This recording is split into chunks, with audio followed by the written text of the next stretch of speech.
Blog Talk Radio.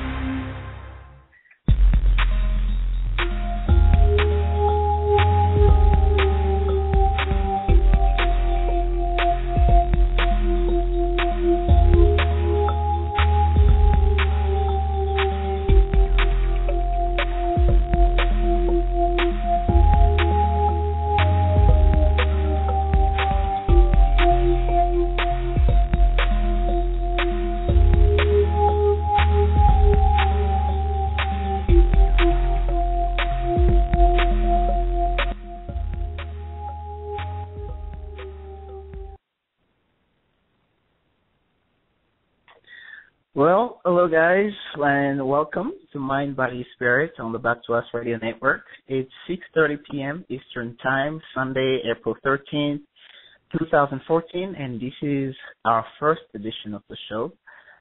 We are two trans men sharing the lessons we've learned in our lives and our transition with the hope to empower other people.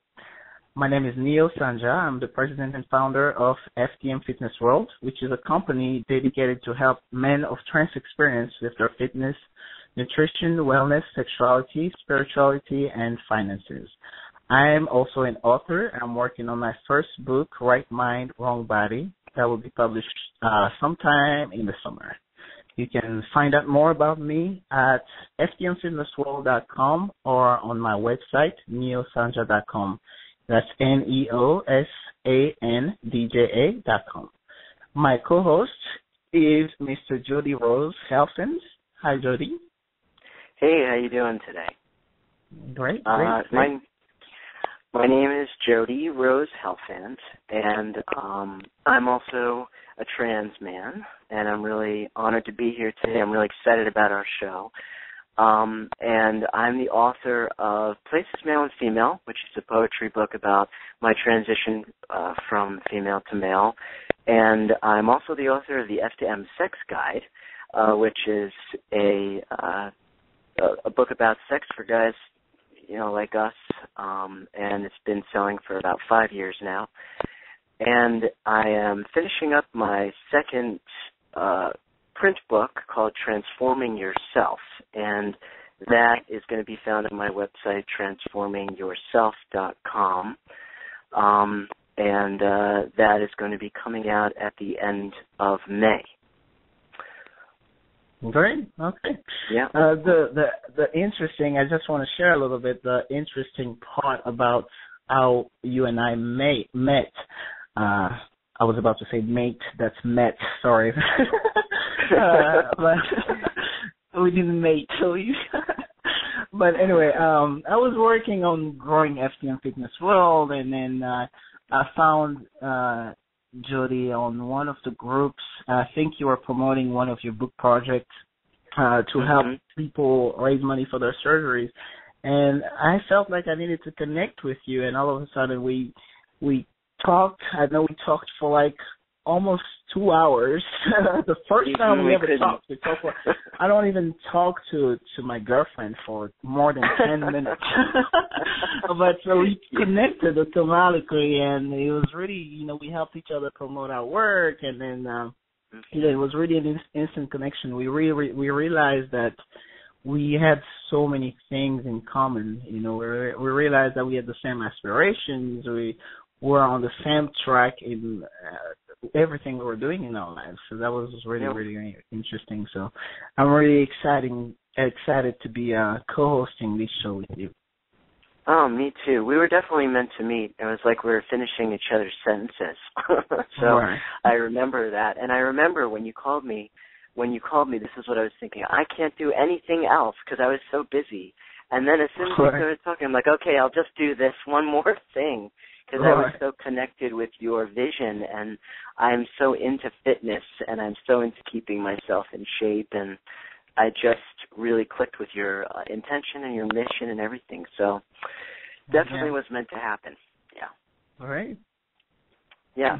So let's talk a little bit, because we've always talked a lot of business stuff and a lot of conference and a lot of FTM Fitness World blogging and the website and all of that. But I want to talk a little bit about our transitions, and I'm really interested. I never ever asked you this question.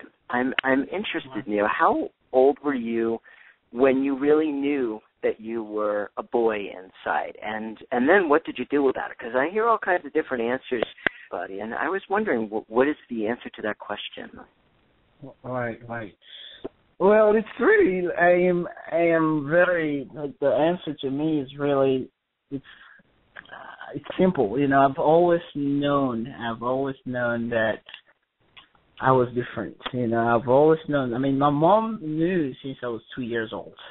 Because my sister are very, very, very feminine, and my mom has always wondered what was different with me. She always knew. Even 3 years old, people would come and say, "Your boy is so cute," and then she'll be, "What? That's my daughter." And it's tough because growing up in the Democratic Republic of the Congo, which is a very, very conservative country, and gender roles are taken very seriously. But I have always also had a mind of my own, so I've given my mom a lot of headache. Like I would scream if she tried to put a dress on me, or if she tries to do my hair. It was really a pain. Now she can understand, but it took a long time for me to get there.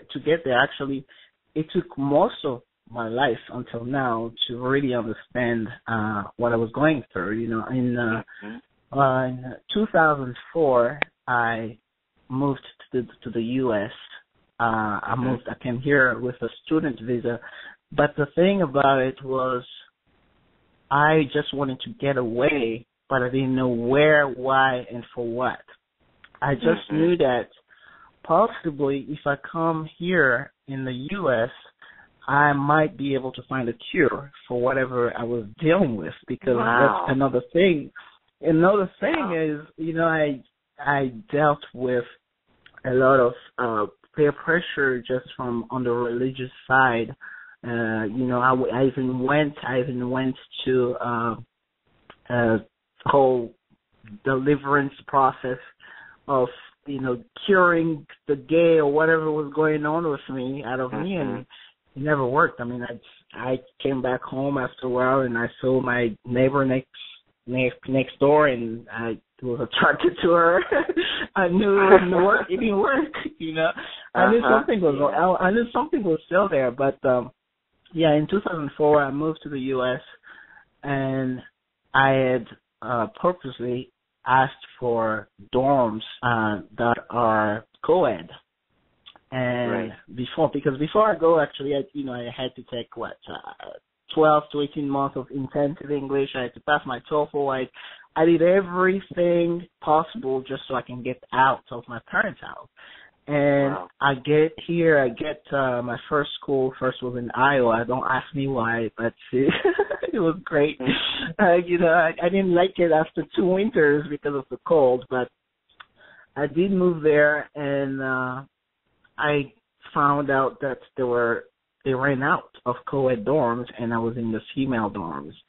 And that just brought up a lot of depression because I've always been closer to guys than girls, and I felt very uncomfortable, and I felt very suicidal. And then, it was really hard because I felt suicidal. I was going to a Lutheran college, and I was away from my family, and I was a kid. I was 19, and I didn't know what to do. So I just told the counselor about it, the school counselor, and she said, "What's bothering you the most?" I told her, I don't want to go to hell, basically. Okay, I was dealing with it. That was most of the pressure coming from. And she said, let's go talk to the school pastor. I said, no way, are you kidding me? I don't want her to send me to hell. But we did, and it helped me. She said, you can be gay and Christian. At the time, I was like, I didn't feel gay. I didn't feel that I was gay. I just felt like it was different. But I didn't know because I'd never even met a gay or lesbian or trans or anybody in my country. So I accepted that, and I still went through a lot of drama in my life. When I moved to Georgia, I watched the movie Boys Don't Cry with my girlfriend at the time, and automatically something inside of me clicked where I was like, wait a minute, this is different than anything I've ever seen, and I really, really identified with the character. And it was that night that I decided, this is the turning point. I'm either doing this or not, but I didn't even know what this meant. I just knew that I know who I am now, but there's no way my dad or my family or anybody that I know would ever, accept me as I am, and they'll probably think I'm just a freak or a monster because I'd never seen a trans person in my life or anything. I never knew it was actually really possible. I just thought I was cursed. I'm done. So that night I drank, I left, I went to a bar. I came back from the bar and I just said, you know what, I am done. I have tried to kill myself many times and this is it. I can't see the future from now. I know who I am, but it's just impossible. I lost so many years of my life and starting back now is just impossible. So I saw a car speeding up, and this is 2, 3 a.m., college town, people are drinking and driving, and I just threw myself in front of the car. Oh, my gosh. And the car stopped right in front of me, like less than an inch. And I looked up, and I was crying because my eyes were blurry, and it happened to be a cop car. Oh, my God. I was like, oh, my gosh, you're kidding me, man. And he comes out, and he asks me so many questions about what's going on, and I'm crying, I can barely talk. And then he goes and says, it's okay. Do you need help? And I said, yes, I think so, because I just didn't even know where I was, what I wanted, I was lost. So as we're waiting for the ambulance, he says, my sister is a trans woman. And this is in middle Georgia, and it's a small town, and it's a small college town, and I had never met a trans person in my life, and this guy is telling me that he has a sister with a trans woman, so that was really It's your angels, it's your angels, it's your guardian angels did that. There's no coincidence. That's not a coincidence at all. Exactly. You know how many times that's happened to me? I mean, it was completely to the time, to the second. If you wouldn't have gone out a half a second, he could have hit you. It's just incredible to hear that story. Exactly. So then what happened? What happened after that? You're right. I don't believe in coincidences anymore at all. Just because of all the things that have happened in my life, that's when I really knew that, the God that I believe in does not want me to go to hell. The God that I believe in still have a mission for me, still have a purpose for me, and want me to understand the love versus the fear and the hate and the self-hatred and all that stuff. So that was really amazing. So what happened after that, of course, it's, I had to, because it's when the police takes you, you have to go to a mental asylum institution for at least 5 days. And that's where I was officially diagnosed with gender identity disorder. They had to send 2 or 3 psychiatrists and a doctor and do tests and ask questions and try to medicate me, and I said I'm not interested and all that good stuff. And but after 5 days, when I walked out of there, that's when I really knew that I have a new life. I have hope, and it's weird, but I started seeing life in color, versus just going through the motions. It's like a sharpened pencil. Like you sharpen the Yes. pencil up. Yeah, I totally understand. Exactly. It was amazing. So that's my story. Now I want to hear yours. Yeah. Wow. Well, that's an unbelievably moving, incredible story. To me, it just really highlights the fact that we're all different on this journey. We all have unique. You can't, lump us into one category. My story is completely different. I was born on Long Island. I was actually born in Manhattan, and then we moved to Long Island. And I was very young when I knew. I always was acting like a boy. I played Matchbox cars. And that doesn't mean you're a boy, but I mean, the thing about it is I picked all the boy toys.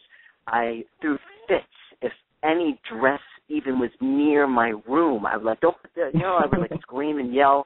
I wanted to wear, pants and T-shirts. And then as I got older, I still have the same issues with it. A lot of it related to my inner turmoil. I didn't know what was wrong with me. I was like, why do I feel this way? Why do I like girls? Why do girls not like me back? Because, right. I mean, I was like 8 years old having crushes on girls and having crushes on my babysitters and, all this kind of stuff. I can't relate to that. Yeah. And the thing about it is I didn't grow up with any religious, nothing. I was allowed to believe anything I wanted. And what's really, I'm so grateful for that, and what's really important was that I could wear what I wanted. I mean, I was going to these schools because my parents started off very, very poor, and we moved from town to town, buying real estate and then fixing it up. My mom would fix it up, and then we would go to a better school. I would go to a better school. We would be in a better neighborhood. So you can imagine I moved about 10 times at least. And then the grand finale was one of the best schools on Long Island, but there were a lot of rich people in that school. And I was going to school, that was in 6th grade.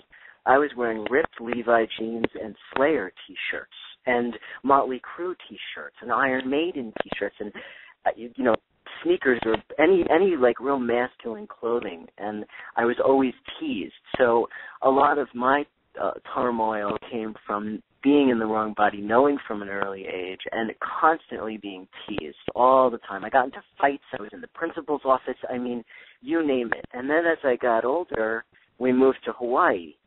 And then I just kept to myself, and nobody bothered me. And I knew I was male. But it wasn't until I was 19 when I had a girlfriend who I told her, and she would call me he. So that when she started calling me he, that to me, that was like when you saw Boys Don't Cry. It was like, okay, I'm a he. That's what it is. Ha ha, surprise. Right. And then you look down at your body and you're like, wait a second. Yes, this all makes sense. It doesn't match and then, up. This is why I've been hiding my body. This is why I've been wearing the tightest sports bras I could wear. This is why I've been having my, acting like a guy, talking like a guy, every single thing, right? So she called me he, and it was like the final piece in the puzzle. And then when I was 20, I started my transition, and I was accepted. So my family accepted me. I think the biggest issue was switching pronouns. My dad's switching from he to she. Or, you got to have compassion for the parents, especially when they're trying, and they see you your whole life as a quote-unquote she, even though deep down they know something isn't quite right there, It's like, it's just so funny. So that's when I started, and from there, there's been a whole other set of interesting challenges and things that came up unexpected. And when you did your transition, what are some of the challenges you faced, and what are some of the things that were unexpected that came up while you were doing this? Yeah, as far as challenges, as far as just in my transition or in general? Well, I'd say, was there anything that came up? Because for me, there were a lot of unexpected things. There were a lot of challenges, and we never talked about that before. One of the things I have to say is I have two things, I guess. The first thing, the main thing that really hit me was that I had to choose between being comfortable and being who I really am. And one of the challenges was really losing my dad's financial support. I was very comfortable for a while because he paid all my bills, and, I was going to school. I was, working part-time if I needed to, and just realizing that doing this for me, for something that I've had the pain, the suffering for my entire life, meant losing all that. I saw it as a challenge at the time, but it was worth it. But at the same time, today I see it as a blessing because it really taught me to be on my own and take care of my own, and it's really opened my eyes to a lot of things, that I've been blind to. But the other thing, as far as I guess I can call it a challenge, was just being seen as a black man in America. That's something I had never, ever, I won't lie, it's a lot of people say they understand how it is to be how it is that black men live in America or what they go through, but I can say I've never really understood that. I never even wondered or even worried about it because, for one, I was not a black man in America, and for two, I come from a country where 99% of the people are black. Right. Yes. It's not really something that I've had to deal with. So it's really hit me one day when I went to I think it was a hotel for an event, and I walked in the elevator, and this older white lady held her purse really close to her. It was late, and at first I was like, what is wrong with her? And then I realized, now I see what's happening. Now I see what people go through all the time. The cops pulling you over and being rude compared to before, asking you a question, with or without prejudice, but it was so much more different where you had to be ready to surrender or protect yourself no matter where you are. For example, I went to hang out with some guys once, and this guy had a really cool hat, and I tried to grab it, and he grabbed my hand and was like, "Never touch me, dude, never touch me," and he was ready to fight me. So like things like that, that's where I realized that it's really, just how we're socialized, how I was socialized culturally, because that's another thing is like men are much more closer as far as distance and physicality, are much more close back home compared to here, especially black men. They don't want to touch each other or touch other men. So that's another thing I had to really learn about, how to re-socialize myself, to make sure. Live in the world of men, live in the world of racism, live in the world with all of these new things that happen because of the appearance change. Yeah, it's, sometimes someone asks me, I do a lot of speaking, and sometimes someone will say, well, what is the difference between you and a genetic man, and the very first time I was asked that question, I didn't answer it. I had to think for a second, and I'm like, well, let's start out with I was socialized and conditioned as female. That's different, and I think it's very interesting because what you're talking about very important topics, and going into the world of men. Boom. Okay, I have people are perceiving us now as a man, and yet it's almost like we walk out into the world. There is that day where you walk out into the world, and all of a sudden everybody calls you he. Okay, there is that day. Right. And there's also the day where half the people are calling you she, half the people are calling you he, and half the people are looking at you like, what do I call you? You know, the whole thing is absurd. It's ridiculous. It's all based in fear-based behavior. I mean, when people are racist, when people are misogynist, when people, a white woman holds her purse like that, it's all fear-based, which is an illusion anyway. People subscribe to this illusion of the fear, and we have to walk in that world. So it's a very interesting challenge to try to recognize what's happening and to figure out, to understand what's happening, to recognize what's happening, and then ask yourself, do I want to react or do I not want to react? Do you know what I mean? Right, exactly. Yeah. Yeah, definitely. That's really challenging, but yeah. So as far as that goes, as far as your transition and today, because I know it's been so many years, what's your relationship with your family now? My family, I have a very good relationship with my family. They've always been very supportive of me. I think when I first told my family, I was actually 15 years old, and I had come home drunk from a party, and I remember this because I got in major trouble, and my parents were grounding me because I had been in a big trouble, problem kid, fights, all kinds of things. And in the middle of them yelling at me, I said to them, something like, at least you're not a boy trapped in a girl's body. Like, I screamed it out, and they just stopped. Like, it was incredible. It was absolutely incredible. So my relationship with my family has been very good. The biggest issue was my dad said to me, and I'll always remember this, and this is something, I think some people might be able to relate to, which is my dad said, why don't you just be a lesbian? It would be a lot easier if you just be a lesbian. You seem to have girlfriends. Just be a lesbian. Yeah. And I said to my dad, I looked him right in the eye, I'm like, that is never going to I'm never going to ever let that can't happen. I can't be in my body because sexuality and gender identity are two completely separate things. They're two completely separate things.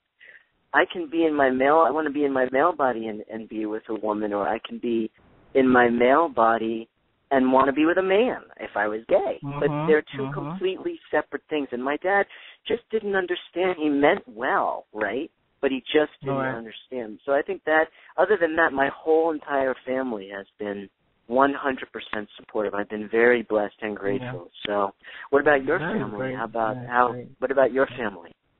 Is your family with me, it's I mean, my mom, of course, when she heard that I was in a mental institution, and she had to call, and she had to have somebody translate, and she told me clearly, she said, I'd rather have a son, I'd rather have a new son than another dead daughter, because in 2002, and in 2000, I lost my sister, and that has been a really, really big deal for her. So she didn't want to lose another kid. So, but before that, she had accepted the fact that I had a girlfriend, and it took her a while, but she couldn't deal with it on her own, so she had to come out for me to my dad. And I had never been close to my dad. I had never been close to my dad except when it came to, legal stuff, financial stuff, school stuff, or when I'm in trouble, or all the stuff. But it's never been something I can't really blame him, because it's never really been he's been able to see. But he's never talked to me since. He actually told me, I'm telling everybody that you're dead from now on, and we've never talked since. But the door is open. It's always open, and I really hope to reconnect with him one day. But my siblings and everything, everybody is really open. My brother and my sister, and they're really open and understanding to my transition, because they have been closer to me as we were growing up. Now it makes sense to them. So, I think when someone doesn't accept, it's once again a lot of fear of not understanding and not agreeing. It basically, it's just very important for people to see that everyone needs to be happy, and that really is a theme. That is a theme in all areas of life, not just with transitioning. Right. So we really are going to go on a short break, if that's okay. Mm-hmm. Don't go anywhere. We're going to come back. If you have any questions, just stay on the line and ask a question, and when we come back, we'll answer.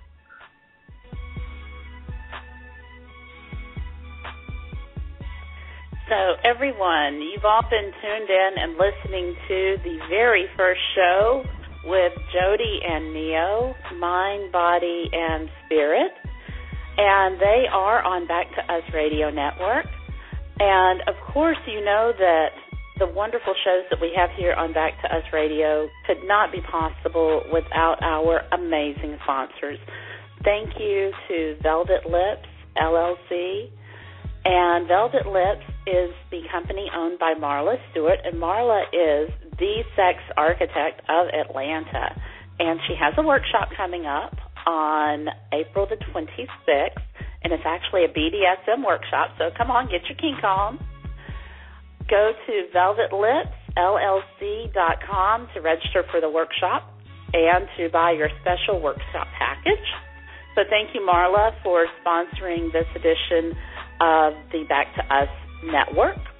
Also, I've got to give a wonderful, wonderful thank you, and I'm probably going to pronounce his name wrong, so I'm just apologizing in advance. But those of you who've been with us from the beginning know that Jen Tape Deck Jetson does all of our beats and all of our instrumentals, and the music that you're hearing in the background right now is actually a beat that he made, and it's called Awesome. And Jen he's absolutely phenomenal. So if you need beats done for your Blog Talk show or for anything else, his name is actually Eyeham, so I'm going to pronounce it as Eyeham. And there's actually going to be a link for his site on our Back to Us radio page. Also, a huge, tremendous thank you to Kappa Omega Omicron. You guys have written a check to cover all of our airtime for the entire year. And those of you who've been around for a while know that airtime is the most expensive thing that you have when you have a radio show. So for Kappa Omega Omicron to pay our airtime for the entire year was a huge gift. It was a tremendous weight off my shoulder, and also off of Sharon's shoulder, because up until that point, Sharon had been trying to work 2 jobs to pay for our airtime. So thank you, Kappa Omega Omicron, for paying for our airtime. And also, FTM Fitness World.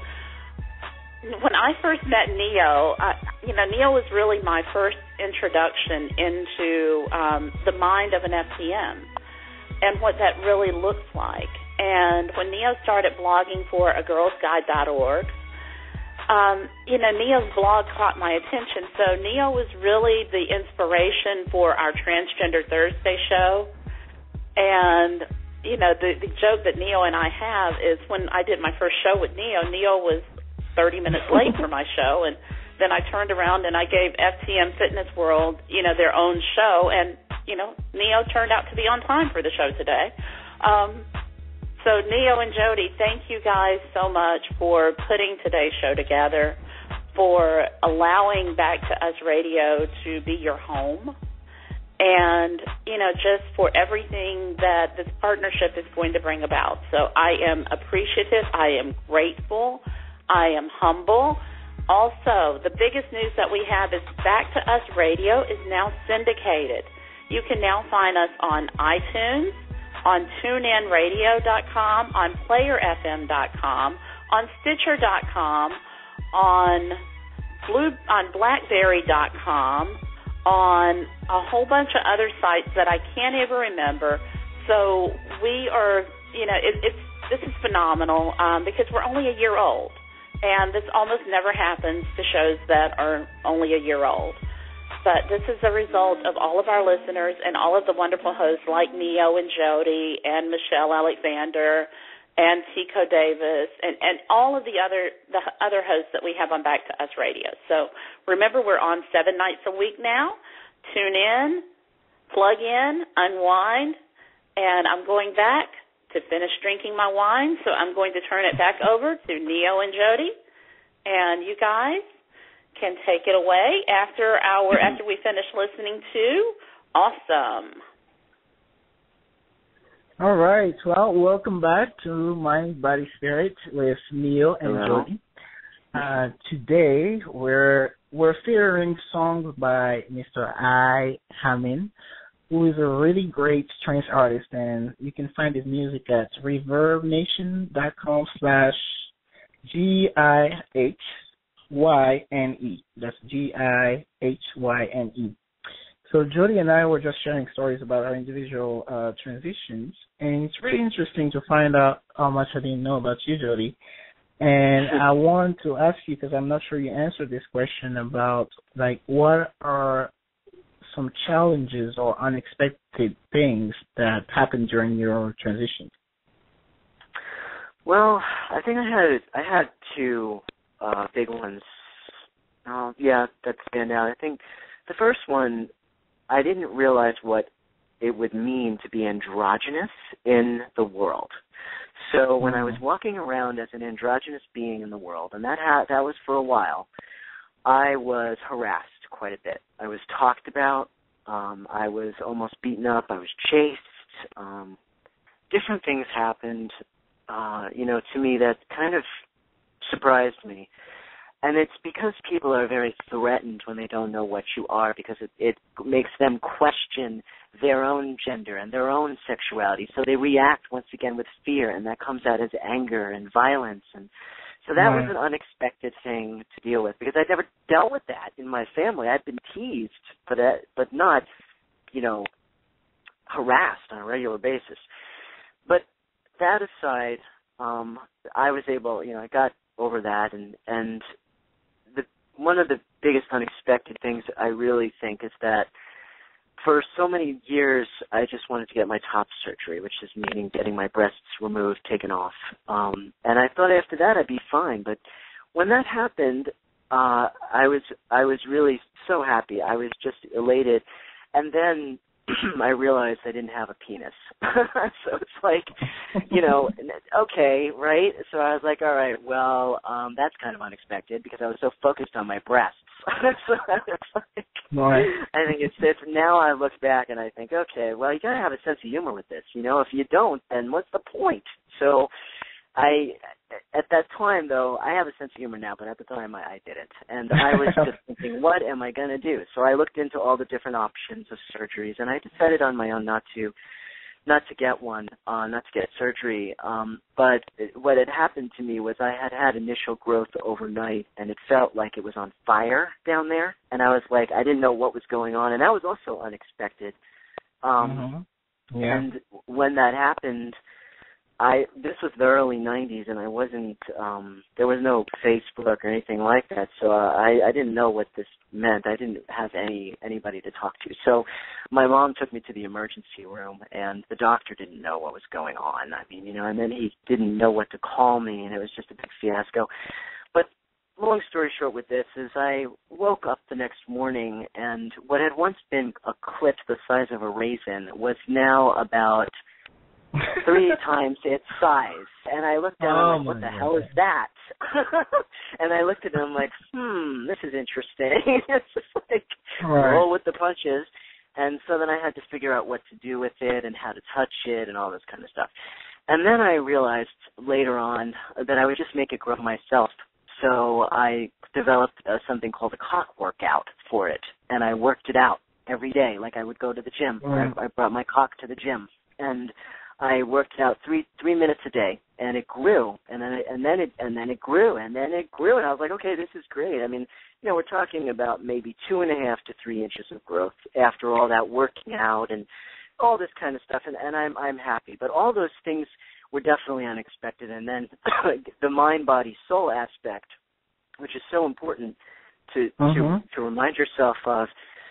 relates to, okay, that's my body. So how does my mind handle that, right? How does my soul handle that? So I look at my body and I'm like, okay, you know what? It's at this point in time, there isn't a magic wand. A fairy godmother's not going to like bring me a penis overnight. I'm not going to do that. So I look at my body. I love you. I love my body. I say that. I accept my body. And anybody who doesn't love my body, then there's not time for that person. You know, like a partner or something. Love my body, and that's it. This is me. This is my body. This is what I have. And I'm always reminded of Hedwig and the Angry Inch when he says, "This is what I have to work with." You know, I don't know if you've seen that movie, but when I watched that just triggered. I was like, wow. Mm-hmm. You know, and it's not just this is what I have to work with. This is me. This is what my body did. You know, and the soul part of it means I love myself. You know what I mean? Like the self-hatred is gone. The thoughts of suicide are gone. And so the unexpected part now is you work on yourself, mind, body, and soul. Work on yourself. Right. Exactly. And regardless of what surgeries you choose, it doesn't matter as long as you work on yourself, mind, body, and soul. That's really, really important. Right. So, you know, the physical transition is part of it, but it's more than just right. Exactly. And that's very important to remember. What about you? What happened with your body, sex or growth or any of that kind of stuff? What happened with you? Let's just talk about it. Is this where we tell the kids to close their ears or something? This is where they tell them to listen carefully. All right. Well, you know, it's really interesting because I've always felt like I had a really high sex drive, and one of the side effects that I read was drive is going to go up, and I was like, impossible. You know, it's just because it's hard. But then it's, you know, the first thing I realized about my own body is because before I never even looked at it. You know, I never even looked because I know that as a kid, as a teenager, I would cry myself to sleep and, you know, hoping, praying that I wake up with a penis between my legs. I would really pray that to God, you know, and it never happened. So I never really looked at myself. And I know that one time after, you know, during my transition when I started my hormone replacement therapy, the growth was, you know, I was doing push-ups. And then I felt something on my underwear, and I was like, that's painful. What's going on? But I never paid attention. Then I'm in the shower, and I'm cleaning myself, and I'm like, oh, my gosh, what is that? I'm even scared to watch. I was like, whoa. So, you know, that was a big deal. But then I started to look at myself in the mirror, you know. After I realized, you know, I always joke about this with my girlfriend. I tell her, you know, she always like, you love watching yourself in the mirror. And I'm like, I did not for years. And now I can actually look at myself and I love myself. Yes, I enjoy every single change. I love my body. And, you know, the sex drive did go up, you know, but it's as you go, it's almost like a new puberty, but you have to know how to manage and control it. And like you said, it's mind, body, spirit. You have to make it more than just physical. And the more the sex now for me is more than physical. I mean, I still have dysphoria down there because I haven't had the surgery that I want, and I know there are things that will not happen until I have my surgery. But now the sex is more than just physical. You know, it's a mental, emotional, spiritual connection because I see myself in the other person's eyes. I see myself in my partner's eyes. And it starts with seeing myself in my own eyes first. You know what I mean? Mm-hmm. And the powerful thing about it, about sex even in general, is that your spirit connects. Two spirits connect to create something beautiful into this world. And when I mean something beautiful, I'm not talking necessarily about a baby. That's the symbolism that we see. I mean, you know, that's the physical stuff, but it really does create things into this world when two people are on the same level spiritually and are connecting physically. And it's not just about the feel-good stuff and the orgasm. It's much deeper than that. You know, I can now use all of my senses during sex, because I love myself and I know I'm sexy, not just physically, but mentally, emotionally, spiritually. I love myself and I know myself, and it's really, yeah. I could go on and on. Up, yeah. When you have self-love, you open up. Yeah. I mean, the thing is that you use all of your senses and extra senses too. Like when you're intimate with someone, everything is energy. So your energy is connecting. Genitalia is like, who cares about it anymore? Like, it's like it is important, but then it goes away when you have that energy connection and that energy bond with someone. It's two spirits, and everybody is androgynous. It doesn't matter who you are, whether you change, not change. We all have these androgynous qualities in us. And so when we're really going past that it doesn't even matter. It's all about our energy and our connection. And when you have that self-love, you're able to open up things that had been previously closed or closed off, like the heart chakra, like the heart, right? And so when you open up the heart, everything else flows more because it's in the middle there. And so you have your throat, and then you have your solar plexus, and if the heart is closed because we're not transitioning or because we don't love ourselves, things get blocked. But then when we open our heart, everything starts making sense. Not just sex, but everything. It's beautiful. It's a miracle. And I wouldn't have done anything differently. I would have been born the same exact way. I'll tell you that. Yeah, it took me time to answer that question for myself, but yes, today I can see it more as a blessing than as a birth defect as I used to see it as, because it's really taught me a lot of life experiences about myself, and it's really completed my definition of being complete and being whole, because I can really truly relate to myself and know myself better. So yeah. Yes. Totally. Definitely. It's interesting because after this transition, or before, during, and after, my relationship with the community changed also. And I was thinking about that when you were talking, because a lot of the self-love that when I was going through this transition, I was saying, well, this is because I love myself enough to change. And I would hear a lot of times back, well, what do you mean you love yourself? Like it was you can't love yourself. That's selfish. You're changing because you want to be a man. You're changing because you want male privilege. And you're changing because you're not proud to be a woman.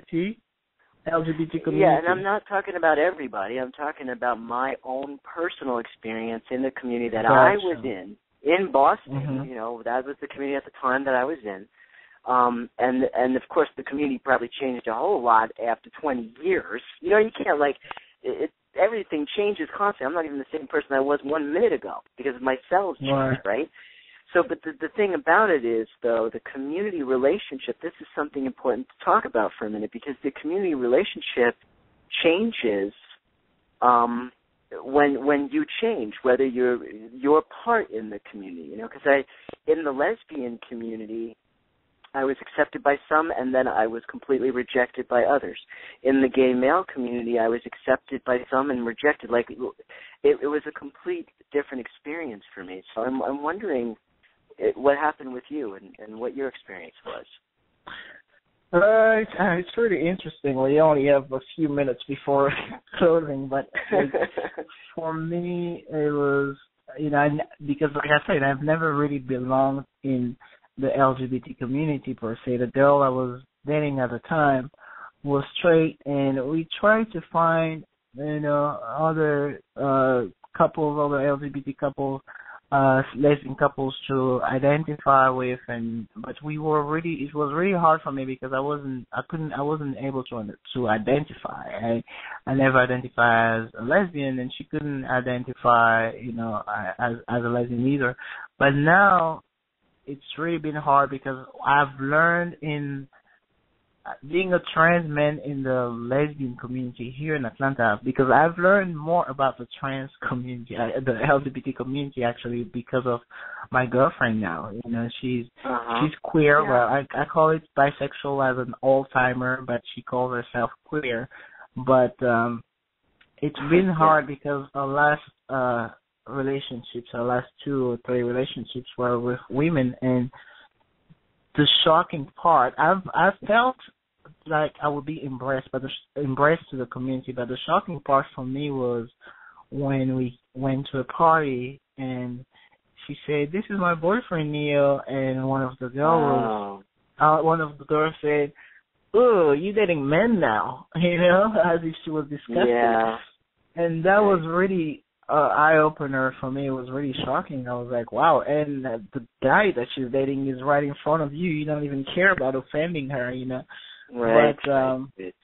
But that was that. And also I realized that there are people, if they know you, you know, like there are people, you know, in the LGBT community and in the lesbian community, there are people that are very embracing, you know, very nice, very warm, and then there are people, if they don't really know you or if they don't really care to know you, then they make it like a lesbian market where you cannot, you know, it's like you cannot tell a person who to love or who not to love, you know what I mean? Yes, it's love or fear, their reaction. Yeah, exactly. So that's what I learned, but yeah, because of that, we've made a lot of friends based on the connections that we have, not just based on how we identify or who we sleep with. You know what I mean? Mhm.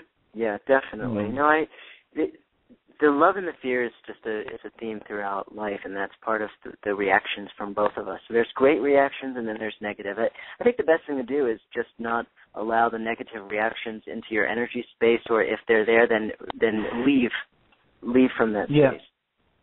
Yeah, definitely. Exactly. You know, it's one of the things we're going to talk about on this show is the body, mind, you know, how to get through this materialistic world and how to do things with our bodies, our minds, and our spirits. So that's something we're going to talk about next time, I'm sure. Yeah, and hopefully in the future we're going to have some guests to speak about their stories and also share tips on mind, body, spirit. So this, unfortunately, concludes today's show. The time went by really fast, and it was really nice to share ourselves with the listeners. I want to thank our sponsors for today's show, Velvet Lips LLC at velvetlipsllc.com, Kappa Omega Omicron for providing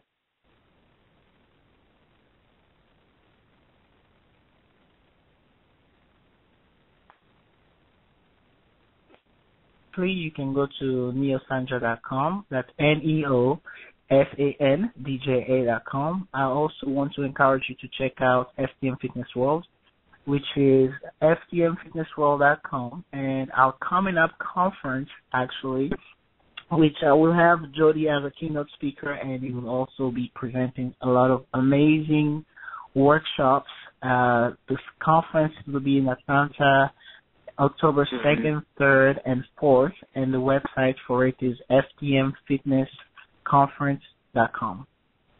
It's going to be an amazing conference. And Jody, you want to talk a little bit about your book, coming up book? Oh, yeah, well, definitely. My book, Transforming Yourself, is about how to transform your mind, your body, and your soul. And it's coming out in May. It's on my website. It will be on my website, transformingyourself.com. And if you want to get in touch with me, you can find me on Facebook as Jody, Jody, Rose, Rose. And if you friend me, just send me a little message so I know who you are. And because I don't friend, you know, all the requests, but I just like to know who you are a little bit. And but I'm open to talking. I'm open to sharing information, and I'm open to learning also from everything that comes my way. Sharing, connecting, learning, and growing. Core values. Okay. Great. Well, we hope that you enjoyed the show and that you'll be able to tune in again. Our show will be on the second Sunday of every month. And our next show will be on May 11th at 6:30 p.m. Eastern Time. Okay, thank you. All right. Well, Neo and Jody, thank you both so much for today and for putting this show together. Guys, I honestly, when I say that I couldn't do this without you, I could not do this without you. But I really could not do this without our phenomenal beatmaster extraordinaire, Jen Tape Deck Jetson. He will always be Jen in my eyes, even though his artistry name is Hameen. So we're going to close with one of the first songs that Jen ever sent me, and it's very near and dear to my heart. And, you know, I think when you listen to it, you know, we've been talking about mind, body, spirit, and just finding that inner peace. So sometimes you just simply have to slow it down. So we're closing tonight. Jen, this is for you.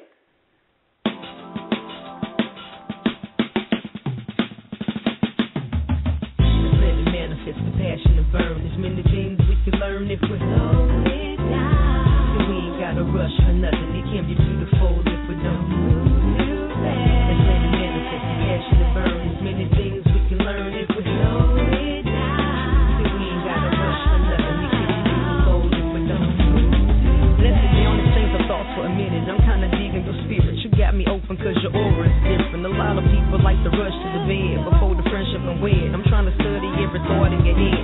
Tell me all about your dreams, things that makes you mad. Let's spend quality and see what makes you laugh. I wanna pull pranks on you, watch you giggle and laugh. Fill me in on your existence, yep, the friends in the past. Are your family oriented? Is your family close? What morals were you taught by your family the most? What kind of movies do you like? I like the action of love. What type of soap you like to use? I like the zest of the dove. Love taking long walks in the parks at the dark. I love to snuggle real close and feel the beat of your heart. So many things we can learn while we're having a blast. Don't have to rush to the bed, don't move too fast. Let it manifest the passion to burn. There's many things we can learn if we slow it down. So we ain't got to rush for nothing. It can be beautiful if we don't move too fast. Let's let it manifest the passion to burn. There's many things we can learn if we slow it down. So we ain't got to rush for nothing. It can be beautiful if we don't move. We ain't got to rush for nothing. Come and travel with me. Got butterflies in my belly. You're as cute as can be. A close encounter as I'm blowing off the ash from your leg. We both anticipating the magic. We converge at the bed. The conversation is amazing the way our spirits collide. I lay beside you and I swear that I can feel you inside. A lovely experience and we don't have to be touching. Been overdubbing every word you speak. I'm mentally grubbing. Henceforth I want to look at you and know the words you think before you speak them. Long to know your every secret. Make it impossible to keep them. Depth of fears and uncertainty we commit to reveal. No bargaining with the devil. I'm making heaven a deal. Take out the time to learn the things that make you smile and cause your growth. Practice the communication that true partners ought to know. The process of becoming one reflective and profound. Imagine beauty in the moments when we choose to slow it down. Slow it down, slow it down. There's beauty when you choose to slow it down. We can just slow it down. We can just slow it down. We can just slow it down. We can just slow it down. Slow it down. Let it manifest the passion to burn. There's many things we can learn if we slow it down. So we ain't got to rush for nothing. It can be beautiful if we don't move too fast. Let's let it manifest the passion to burn. There's many things we can learn if we slow it down. So we ain't got to rush for nothing. It can be beautiful if we don't move too fast. Let it manifest the passion to burn. There's many things we can learn if we slow it down. So we ain't got to rush for nothing. It can be beautiful if we don't move too fast. Let's let it manifest the passion to burn. There's many things we can learn if we slow it down. So we ain't got to rush for nothing. It can be beautiful if we don't move too fast.